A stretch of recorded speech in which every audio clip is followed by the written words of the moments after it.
Olá pessoal, tudo bem com vocês? Dando continuidade então ao nosso propósito de leitura da Bíblia, hoje no capítulo 10 e 11 do livro de Marcos.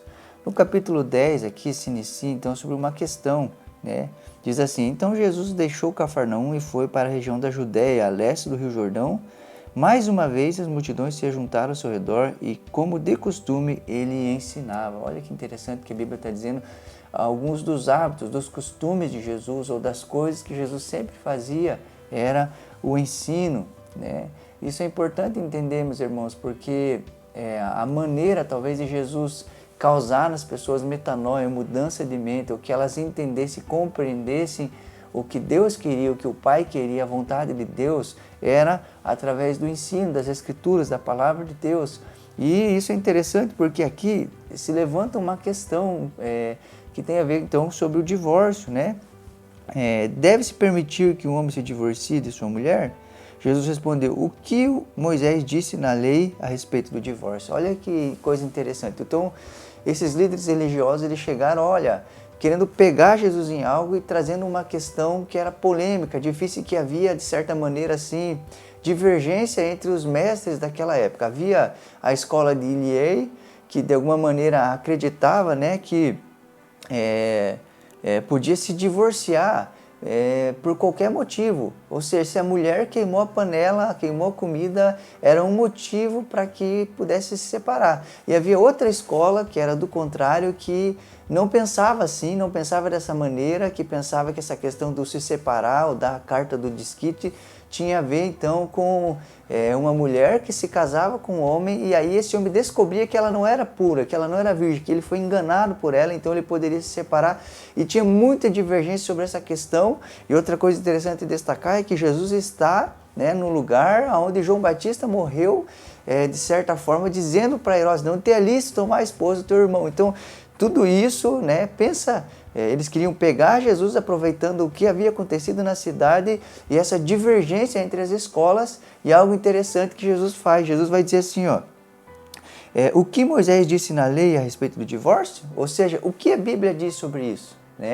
Jesus não defendeu a tese de um, a tese de outro, também não se amedrontou porque João Batista tinha morrido, de certa forma, por uma discussão como essa, mas ele falou o que a Bíblia diz. E a Bíblia diz, deixará o homem, seu pai, sua mãe, se unirá com uma mulher e eles serão uma só carne. E ele vai terminar dizendo: o que Deus uniu, não separe o homem. Olha que coisa maravilhosa. Jesus, através do ensino do que as Escrituras dizem, estava falando ao coração das pessoas, tirando dúvidas e até mesmo escancarando verdades que outrora havia sido colocado debaixo do pano por causa da dureza do coração dos homens. E outra questão muito importante também aqui é no versículo 13, fala sobre as crianças, que é interessante pensar nisso, meus irmãos. A questão do divórcio, a carta do desquite, veio por causa da dureza do coração dos homens. Mas como assim? Os homens estavam dispensando as mulheres por qualquer motivo. E isso tinha a ver com uma intolerância. Queimou a comida, vai embora, você não serve. Isso era uma intolerância do coração para com o erro das pessoas. E isso tem a ver com a dureza do coração. E a outra questão de intolerância nesses dias tinha a ver com as crianças. As crianças, eram poucas as crianças que chegavam a 12 anos, ou que cresciam, que se tornavam homens, porque havia muita fome nesse tempo. As crianças eram menosprezadas, e você vai perceber isso, que os próprios discípulos de Jesus, quando as crianças vêm até Jesus para ser abençoados por eles impedem elas de vir. E aí Jesus mostra um outro lado, mostra o que o Evangelho veio trazer. Ele: não, deixa elas vir. Jesus abençoa elas e ainda usa elas para que eles entendam algo. Olha, se vocês se tornarem igual a elas, de maneira nenhuma vocês vão entrar no reino dos céus. Ou seja, Jesus estava restabelecendo o papel da mulher, o cuidado para com a mulher, o cuidado para com as crianças, que elas são importantes. E outra coisa que eu queria destacar aqui é que a sociedade não respeitava as crianças, não dava valor às crianças. Os próprios discípulos, de certa maneira, estavam desprezando as crianças, mas você vai ver vários textos da Bíblia, crianças endemoniadas. Olha que coisa interessante, meus irmãos. A sociedade despreza, às vezes os próprios discípulos desprezam, mas os demônios dão muito valor às crianças e destroem famílias às vezes. Então, aqui Jesus, de certa maneira, está restabelecendo algo importante, dizendo em alto bom tom que as crianças são importantes e como lidar com elas, abençoá-las. Jesus abençoou as crianças. Quero fazer uma pergunta a você, meu irmão, minha irmã. Como você tem lidado com seus filhos, com as crianças, na igreja? Será que as crianças, a gente tem visto elas como alguém que atrapalha, que precisa ser colocado de lado, porque senão vai impedir que eu escute algo da parte de Deus? Ou será que eu estou olhando para ela com bons olhos, entendendo que essas crianças que Jesus abençoou, talvez foram os discípulos que morreram por ele no futuro. Talvez foram crianças que espalharam o evangelho às nações. Nós precisamos entender algo, as crianças têm muito valor, nós precisamos cuidar delas. E no futuro elas serão pessoas ou servos de Cristo que irão continuar coisas maravilhosas e que irão muito além de nós, né? Outra história aqui agora, que interessante, né, irmãos? Jesus fala das mulheres, aqui agora Jesus fala das crianças e agora vai falar a história de um jovem, né? Aqui fala o homem rico, mas né, você vai perceber nas escrituras como um todo que fala sobre um jovem que chega e faz uma pergunta: bom mestre, o que devo fazer para lhe dar vida eterna? E olha a resposta de Jesus: por que você me chama bom? Perguntou Jesus. Apenas Deus é verdadeiramente bom. Você conhece os mandamentos? Não mate, não cometa adultério, não roube, não dê falso testemunho, não engane ninguém, honre seu pai e sua mãe. O homem respondeu: mestre, tenho obedecido a todos esses mandamentos desde a juventude. Com amor, Jesus olhou para o homem e disse, olha essa expressão, com amor, Jesus olhou para esse homem e disse: ainda há uma coisa que você não fez. Vá, venda todos os teus bens e dê dinheiro aos pobres, então você terá um tesouro no céu, depois venha e siga-me. Ao ouvir isso, o homem ficou desapontado e foi embora triste porque tinha muitos bens. Esse texto vai explicar algo maravilhoso. Ele vai nos ajudar a entender que não existe bem que nós venhamos a fazer que nos leve para o céu. Porque embora fizemos o bem, também fizemos o mal. E a maneira de Jesus mostrar para esse jovem que ele não era bom, era colocar diante dele o espelho da lei. Jesus fala para ele sobre os mandamentos. E olha que coisa interessante. Todos os mandamentos relacionados ao homem, ele obedecia. Ele não matou, ele não roubou, ele honrava o pai e mãe. Mas ele tropeçava nos mandamentos referentes a Deus. Amar a Deus acima de tudo, né? Que ele amava o dinheiro mais do que Deus, a ponto de não querer deixá-lo para seguir Jesus. Ou seja, alguns mandamentos ele obedecia, porém em alguns ele tropeçava. E Jesus estava ajudando ele a perceber que ele não era uma pessoa boa e que ele não podia se salvar por aquilo que fazia. Ele vai dizer: não há ninguém bom senão Deus.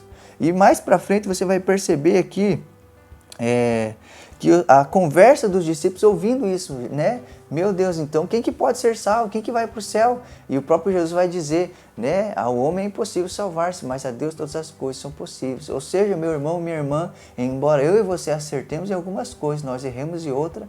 E o erro, né? O livro de Tiago vai dizer assim, que se a gente tropeça em um mandamento, a gente é culpado de todos. Então não existe ninguém bom. O livro de Romanos vai dizer que todos pecaram e destituídos estão da glória de Deus. E nós carecemos do Salvador. E é isso que Jesus estava ajudando a esse jovem entender, que ele não podia salvar a si mesmo e precisava do Salvador.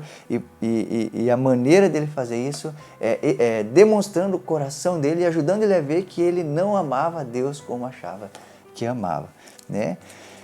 Aqui na continuação também vai falar, irmão, sobre a recompensa daqueles que servem Jesus. Os discípulos deixaram tudo para servir Jesus e eles fazem essa pergunta: nós deixamos tudo para te seguir, Jesus? E ele vai falar sobre recompensa nessa vida e na vindoura. Quero dizer a você que deixou coisas por Jesus, você que deixou suas riquezas por Jesus, talvez não era o dinheiro, mas amizades ou qualquer outra coisa que você tenha deixado para servir Jesus, Deus o recompensará nessa vida e na vindoura. Por isso permaneça firme, não desista e vá até o fim, meu irmão.